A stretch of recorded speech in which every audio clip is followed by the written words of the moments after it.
ముగ్గురు middle class ఆడవాళ్ళు suicide చేసుకున్నారు. ముగ్గురిది వేర్వేరు ప్లేసెస్. కానీ ఒకే విధంగా చనిపోయి ఉన్నారు.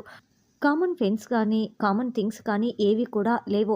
పెద్దవాళ్ళ ఇన్వాల్వ్‌మెంట్ ఉంటే ఖచ్చితంగా సాక్ష్యాల్ని మాయం చేస్తారు. అందుకే మొదటి నుంచి ఈ కేస్‌ని మీకు అప్పచెప్పమన్నారు అని సాధునాయక్ చెప్పడంతో, ఓకే సార్ మేం చూసుకుంటాం. మన డిపార్ట్మెంట్‌కి చెడ్డ పేరు రాకుండా ఈ కేస్‌ని సాల్వ్ చేస్తాము అని ధాత్రి కేదార్ చెప్పి ఫోన్ పెట్టేసి వెనక్కి తిరిగి చూడగానే అక్కడ కౌశికి ఉంటుంది. ఇదేనా మీరు దాస్తున్న నిజం, నాకు చెప్తున్న అబద్ధం? అందుకేనా ఎప్పుడు చెప్ప పెట్టకుండా వెళ్తుంటారు, చెప్ప పెట్టకుండా వస్తుంటారు అని కౌశికి నిలదీస్తూ ఉంటే, అది వదినా అని ధాత్రి మాట్లాడుతూ ఉంటుంది. ఇంకేం మాట్లాడకు జగదాత్రి, నేను అప్పటికి అడుగుతూనే ఉన్నాను. మీరేదైనా నిజం దాస్తున్నారా, అబద్ధాలు చెప్తున్నారా చెప్పండి అని.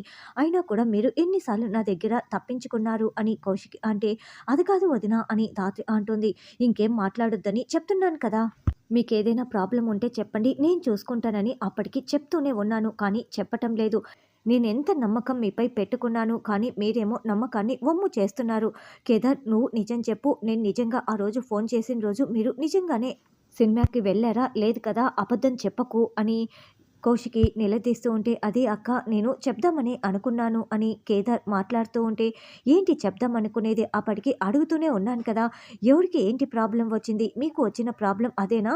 ఎవరికి ఏ మాట రాకుండా చూసుకుంటానని చెప్తున్నారు కదా మీరు. స్కూల్లో ఏదైనా ప్రాబ్లమా చెప్పండి అని కౌశికి నిలదీస్తూ ఉంటుంది. అక్క పూర్తిగా వినలేదు ధాత్రి అని కేదార్ సైగ చేస్తూ ఉంటాడు. అవును వదిన, స్కూల్లో చిన్న ప్రాబ్లం. ఫండ్స్ మొత్తం కూడా మిస్‌యూజ్ అవుతున్నాయని ప్రిన్సిపల్ చెప్తున్నారు. అవి ఏ విధంగా మిస్‌యూజ్ అవుతున్నాయి అన్నది మమ్మల్ని కనిపెట్టమన్నారు. అందుకే కొంచెం టెన్షన్. ఈ విషయం ఎవరితోనూ చెప్పకూడదన్నారు. అందుకే మీకు చెప్పలేదు అని ధాత్రి కేదార్ కవర్ చేస్తారు. సరే, ఇది స్కూల్ విషయం. మీరు ఎవరితోనూ షేర్ చేసుకోకూడదని మీ ప్రిన్సిపల్ కూడా భయపడుతున్నాడు కాబట్టి నాతో చెప్పనవసరం లేదు. కానీ ఇప్పుడు చెప్పారు. కానీ మీ మీ విషయాలు మాత్రం నాతో షేర్ చేసుకోవచ్చు. నేను కూడా షేర్ చేసుకుంటాను. ఇంకెప్పుడు ఇంకే విషయాలు దాచిపెట్టకండి. ముఖ్యంగా మీ విషయాలు అంటూ కౌశిక్ వెళ్తుంది. అక్కకి ఆల్మోస్ట్ దొరికిపోయాం అనుకున్నాను ధాత్రి అని కేదార్ అంటే, మనం ట్రైనింగ్ తీసుకుంటున్నప్పుడు ఇలాంటివన్నీ కూడా ట్రైనింగ్ ఇస్తూ ఉంటే మనకు అబద్ధాలు చెప్పే అవసరం రాదనుకున్నాను కేదార్. కానీ మనల్ని ఇంతగా నమ్ముతున్న వదిన్నే మోసం చేయాల్సి వస్తుంది. చాలా బాధగా ఉంది అని ధాత్రి అంటే, డ్యూటీ కోసం తప్పదు కదా ధాత్రి అని కేదార్ అంటాడు. తర్వాత జేడీ, కేడీ ఇద్దరు చనిపోయిన వాళ్ళ ఇంటి దగ్గరికి వస్తారు. రమ్య మొత్తం అందరూ రెడీగా ఉన్నారా అని చెప్పటంతో, రెడీగా ఉన్నారు మేడం రండి అంటూ లోపలికి తీసుకువస్తుంది. ఇక నర్మద అనే ఆవిడ చనిపోయి ఉంటే భర్తని ఇంట్రాగేషన్ చేస్తూ ఉంటారు. చెప్పండి నర్మద, మీరు ఎలా ఉంటారు అని జేడీ అడగటంతో, మేడం మేమిద్దరము ప్రేమించి పెళ్లి చేసుకున్నాం మేడం. కానీ తరచు మా మధ్య గొడవలు జరుగుతూ ఉంటాయి. కానీ నాకు నా భార్య అంటే ప్రాణం మేడం. నేను నా భార్యని అయితే అస్సలు చంపను మేడం. మా పెద్దోడు పుట్టే వరకు కూడా మమ్మల్ని ఎవరూ కూడా చేరతీయలేదు. తర్వాత పాప పుట్టింది మేడం. కానీ అప్పుడప్పుడు మా మధ్య గొడవలు జరుగుతూ ఉన్నా కూడా నా భార్య అంటే నాకు చాలా ప్రాణం మేడం. తను టీచర్‌గా పనిచేస్తుంది పలానా స్కూల్లో అని అతను చెప్తాడు. సరే, ఆవిడ చనిపోయే ముందు మీ ఇద్దరికి ఏమైనా గొడవ జరిగిందా అని జేడీ, కేడీ అడగటంతో, అవును జరిగింది. నేను ఎప్పుడూ తాగి వస్తూ ఉంటాను. తాగొద్దంటూ నన్ను ఎప్పుడూ తిడుతూ ఉంటుంది. నువ్వు ఇంకోసారి నాకు అలా చెప్పకంటూ నేను తనపై చేయి చేసుకున్నాను. కానీ ఉదయం లేచేసరికి ఇలా శవమైపోతుందని నేను అస్సలు అనుకోలేదు అని అతను ఏడుస్తూ ఉంటాడు. నా పిల్లలకి నేనే అన్యాయం చేశాను అని ఏడుస్తూ ఉంటే, అంటే మీరు కొట్టడం వల్లే ఆవిడ సూసైడ్ చేసుకుందని అనుకుంటున్నారా అని కిరణ్ అడగటంతో, ఏమో మేడం నాకు తెలీదు. అయితే నేను మాత్రం చేయి చేసుకున్నాను. నా భార్య చనిపోయింది అని అతను ఏడుస్తూ ఉంటాడు.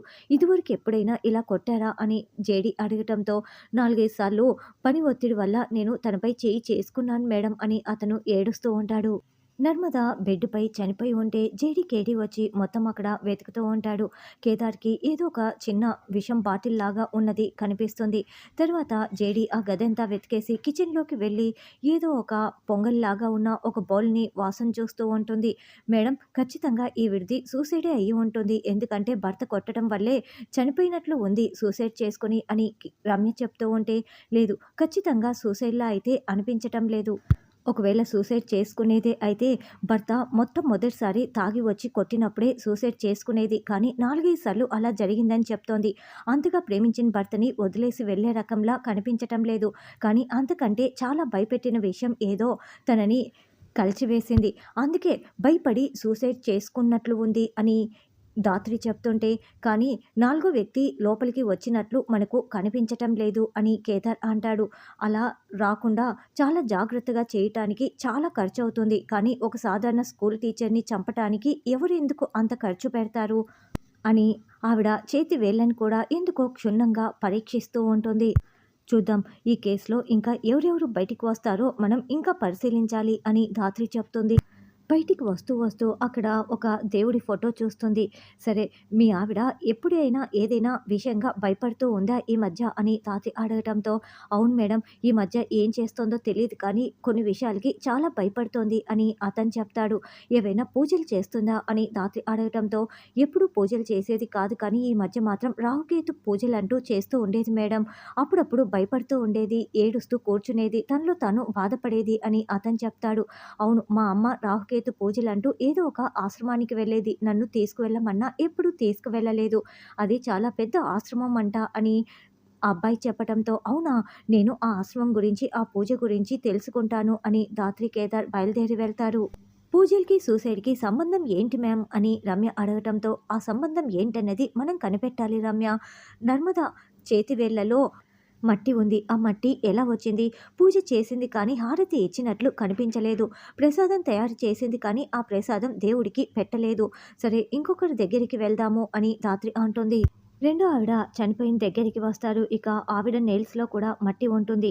సేమ్ రాహుకేతు దేవుడి ఫోటో అక్కడ ఉంటుంది. సేమ్ సిట్యుయేషన్ ఉండటంతో, అవును, 2 చోట్ల సేమ్ అలాగే కనిపిస్తున్నాయి. ఈవిడ కూడా విషం తాగేసి చనిపోయింది. ఒకరికి సంబంధం కూడా లేదు. కళ్ళ ముందే ఏదో మిస్ అవుతున్నట్లు అనిపిస్తూ ఉంది. భర్త దగ్గరికి వచ్చి, మీకు ఏవైనా గొడవలు జరుగుతూ ఉంటాయా అని జేడీ అడగటంతో, భార్యాభర్తల మధ్య జరిగే చిన్న చిన్న గొడవలు తప్పిస్తే పెద్ద గొడవలు ఏమీ లేదు మేడం అని రాహుకేతు పూజ చేయటం, ఆశ్రమానికి వెళ్ళటం మొత్తం చెప్తాడు. అయితే కొన్ని రోజులుగా బంగారం కొనమని నాతో గొడవ చేసింది మేడం. అంత డబ్బులు నా దగ్గర లేవని చెప్పాను. కానీ అంతలోనే మాట మార్చేసింది. ఒకరోజు ఉన్నట్లుండి ఒక పెద్ద హారం ఇంటికి తీసుకువచ్చింది మేడం. ఆ హారం ఎక్కడిది అంటే మా వాళ్ళు పెట్టారని చెప్పింది. ఆ గోల్డ్ తీసుకురాకపోయినా బాగుండేదేమో, ఇదిగో ఇలా ప్రాణాలు కోల్పోయింది అని చెప్పటంతో, ఓ, ఆ ఆశ్రమం ఎక్కడ ఉంది? ఇక్కడ గోల్డ్ డిస్కషన్ వచ్చింది, అక్కడ గోల్డ్ డిస్కషన్ కూడా రాలేదు. ఇక్కడ రాహుకేతు పూజ చేస్తున్నారు, అక్కడ రాహుకేతు పూజ. సరే, మనం ఆ ఆశ్రమం దగ్గరికి వెళ్దాము, మీరు మూడో దగ్గరికి వెళ్ళి మొత్తం డీటెయిల్స్ తెలుసుకురండి అని జేడీకేడి కిరణ్ రమ్యకి చెప్తారు. నిషి, ఎవరైనా ఇంటికి వస్తున్నారా ఏంటి ఇక్కడ నిలబడి ఎదురు చూస్తున్నావు అని యువరాజ్ అడగటంతో, నిషి కోపంగా పలక్కుండా ముఖం తిప్పేసుకుంటుంది. ఇంకా నాపై కోపం పోలేదా అని యువరాజ్ అంటే, నువ్వు నాకేమైనా సారీ చెప్పావా సోని విషయంలో అని నిషి అంటుంది. నేను తప్పు చేయకపోయినా సారీ చెప్పాలనా? పాపం అన్ని మాటలు తిని కూడా సోని చూడు ఎలా వెళ్ళిపోయిందో అని యువరాజ్ అంటే, ఏంటి వెనకాలే పరుగులు పెట్టి ఏదో బతిమలాడినట్లు ఉన్నావు కదా, అయినా నీది ముమ్మాటికి తప్పే అని నిషి వాదిస్తూ ఉండటంతో, సరే సరే, సారీ ఇంకెప్పుడు అలా చేయను అని యువరాజ్ అంటాడు. సరే, ఆ చిలకమ్మని ఇంట్లో నుంచి పంపించటం కోసం ఒకరిని సెట్ చేశాము అని వాళ్ళ కోసమే ఎదురు చూస్తున్నాను, ఒకరు వస్తారిప్పుడని నిషి అంటే, శ్రీవల్లిని మామయ్య ఇంట్లో నుంచి తీసుకువెళ్లే వరకు మీరు ఏమీ చేయకుండా ఉంటే బాగుంటుంది కదా అని యువరాజ్ అంటాడు. లేదు, ముందు ఆ చిలకమ్మ ఇంట్లో నుంచి వెళ్ళటం చాలా అవసరం. ఎందుకంటే ఆ బాధ ఏంటో నాకు ఇప్పుడిప్పుడే అర్థమవుతుంది. అందుకే నేను అత్తయ్యకి హెల్ప్ చేస్తున్నాను అని నిషి చెప్తుంది. తర్వాత జేడీకేడి మాతా దయామయి ఆశ్రమం దగ్గరికి వస్తారు.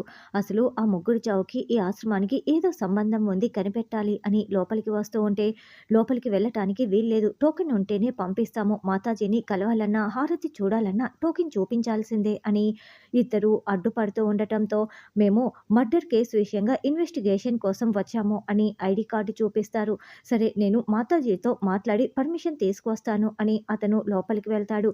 మాతాజీ, ఏదో మర్డర్ కేసు విషయంగా ముగ్గురు ఆడవాళ్ళు చనిపోయారు కదా, ఆ కేసు విషయంగా మాట్లాడడానికి మీకోసం ఎవరో వచ్చారు రండి అని చెప్పడంతో, ఇక ఆవిడ చాటుగా జేడీకేడీని చూసేసి, అయ్యో, వీళ్ళు ఇక్కడికి వచ్చారేంటి? ఒకవేళ నన్ను చూశారంటే ఇన్నేళ్లుగా నేను పడిన కష్టం మొత్తం కూడా వృధా అయిపోతుంది.